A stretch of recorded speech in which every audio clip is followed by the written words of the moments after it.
баяғыда әке шешеміздің қолына қарадық па үйге кіргенде? Енді анамыздың қолына арасында қарайтынбыз, әкеміздің қолына вообще қарамайтынбыз. Әкеміздің тек түріне қарайтынбыз. Әкеміздің екі түрі болатын, біреу сау түрі, біреу мас түрі. Сау түрімен келсе, одан асқан подарка жоқ бізге. Өйткені бізді қорқытып өсірді. Бізді қорқытып өсірді. Қазіргі балдарды ұйықтатса да ютубпен ұйықтатады күшті. Мейрамбектің әнімен, Жазираның әнімен. Ана әнмен ұйықтатып отырып, өзіміз ұйықтап қаламыз бірінші. Өйткені ән айтып бізді ешкім ұйықтатқан жоқ. Қазір балдармен ұйықтатам деп өзің ұйықтап қаласың. Бір қарасаң балаң үстіңе плед жауып жатады. Наоборот, олар бізді ұйықтатып тастайды қазір.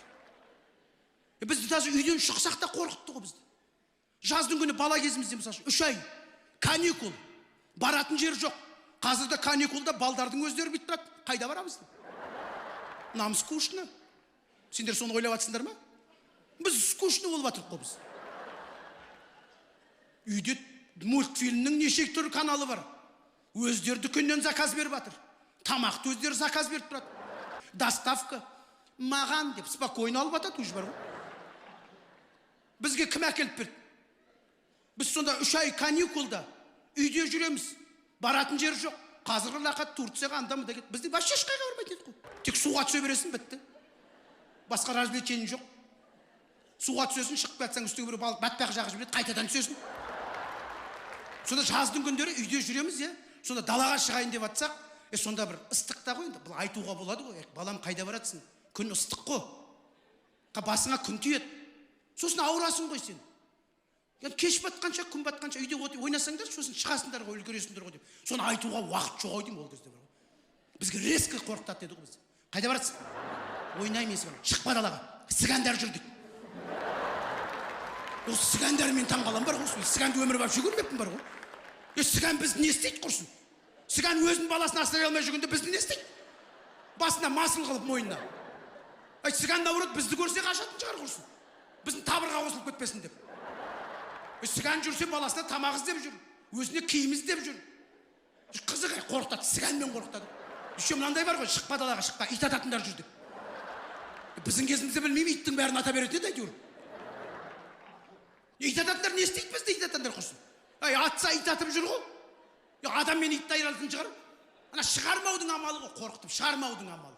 Мен әйтеуір постоянно бір кісімен қорқытатын едім. Бәрімізді бір кісімен қорқытатын едік баяғыда. Әр ауылда бір адам болатын сондай. Маған айтатын, шықпа далаға, шықпа, ана Мұратбек мас жүр дейді. Мұратбек жүрсе ол бас жазатын жер іздеп жүрген шығар ол. Ол не істейді мені Мұратбек құрсын? Мен Мұратбекті постоянно кішкентайынан Мұратбекпен қорқытатын. Мен көшеде бір күні случайно Мұратбекпен кездесіп қалдым. Бірінші көргенде динозавр көргендей қорықтым бар. Өйткені көзім ашып қалып Мұратбек келатыр, Мұратбек келатыр деп. Енді салда бір Мұратбек деген кісілер бар шығар, менде айып етпеңіздер. Мен ауылдағы Мұратбекті айтып жатырмын. Өйткені сондай менде болды оқиға. Мен баяғыда Бәтима деп айта береді екен, бір әйел адамды айтсам. Бәтима деп. Бір күні концерт бітті, гримеркаға барып, киімімді ауыстырып жатсам, бір апа келіп тұр. Сізде бола ма деп. Шошып кеттім. Сахнада бірдеңе айтып қойған ба? Бәтима ойымда жоқ. Бір кезде мен көрді. Не болды, бір емес, екі емес, Бәтима деп. Немене сенде Бәтимадан басқа адам аты жоқ па? Тіпті концертің шықса болды, ютубқа маған жіберетін болды бәрі ватсаппен. Бәтима сені көрсіп жатыр деп. Айтпа Бәтима деп енді. Не Бәтимадан басқа адам жоқ па сенде? Апа, сіз кімсіз? Мен Бәтима. Содан кейін вообще Бәтима деп айтпайтын болдым бар. Қаз Сәлима десең. Енді бір адамның атын айту керек қой енді, бір кісі деп тұрмайсың ғой енді.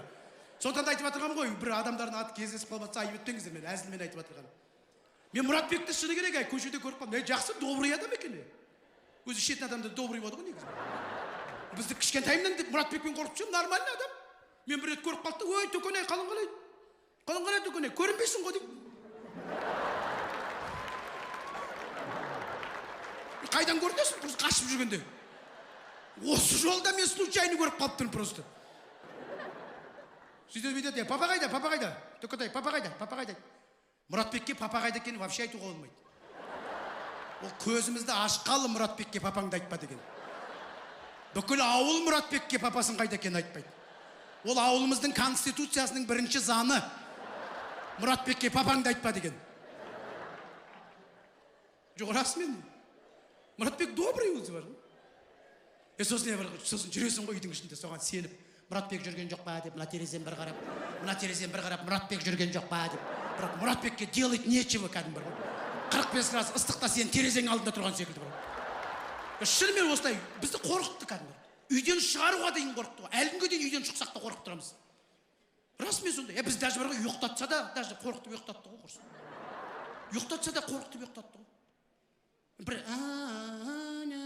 деген әнді вообще естіген жоқпыз ғой біз. Ана үлкендер жағын бүйтіп ұйықтататын, жатындар, неғып үшіндер. Жатындар!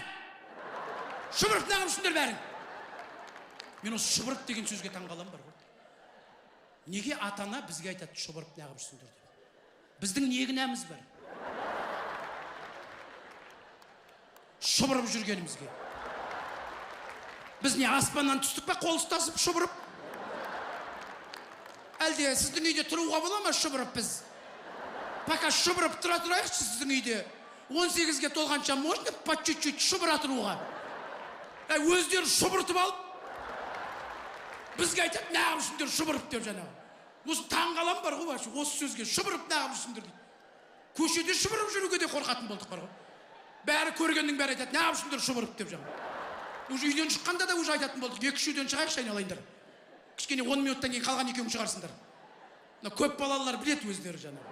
Сонда бізді көрдің бе, ұйықтатқанда да шұбыртып қызығы. Ана ең кішісін аяққа бөлеп ұйықтатады ғой. Әнде жоқ, дымда жоқ. Сухой. Үшеу олаздай бітеді ғой. Жым көзіңді. Жым көзіңді бол. Ой, не болған бұла көзін жұмай, жым көзіңді. Қалай ұйықтайсың анаған құрсын? Жым көзіңді қалай ұйықтайсың? Қазір біз әрқайсымызға қазір біреу жатқызып қойып, мысалы. Жатқызып қойып, жым көзіңді. Жым бол!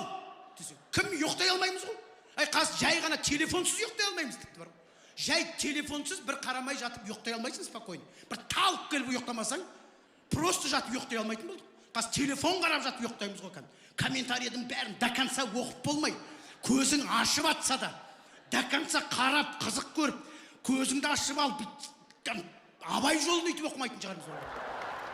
Любой кітаптың өзін үйтіп оқымайды. Бірақ ана комментарий телефон бетіңе деп түсіп кетсе де қайтадан. Ұйқыңды бір ашып алып ары қарай оқи бересің бар. Еще айтады да жым көзіңді деген. Еще олазда еще қорқытатын айтсайшы, бәрімізде бар шығар сондайды. Бүйтеді ғой жаңа. Жым көзіңді. Ән бөжей қатыран. Бөжей! Келін Тұрсынбекті алып кет, бөжей! Алып кет! Не осы бөжей деген мен түсінбей кеттім бар ғой. Әлі бөжейден қорқамыз осы поколение бар ғой. Үйде жалғыз қалып бірдеңе тықар ет жүзді, пісімілі. Бөжей дейді жатады. Сол кезде бір өскенде осындай боласын. Менің балам ертең осындай болады деген. Ондай вообще жоқ қой. Бөжей деп. Енді баласың ғой енді құрсын, аузың жыбырлап, жылай бастайсың ғой. Деп атсаң, бөжей, кет болды, кет. Ұйықтайын деп атыр, кет бөжей, кет. Бөжей как будто бар ғой үйдің қасында тұрған, темек тартып тұрған адам секілді. Бөжей дегенде ойбай вызып келді маған. Бүгін мен қорқытатын болдым ғой деп. Аяқ киім шешіп атқанда, кет бөжей, кет. Кіре алмайтын болдық қос үйге құрсын деп. Қызығы, бізді қорқытып ұйықтатты осылай. Не болса да қорқытатын, әр нәрсемен қорқытады. Тамақ ішсе де қорқытады, анау кетсе де қорқытады, анау да қорқытады. Үйде қалып шықпаңдар, мынау жүр.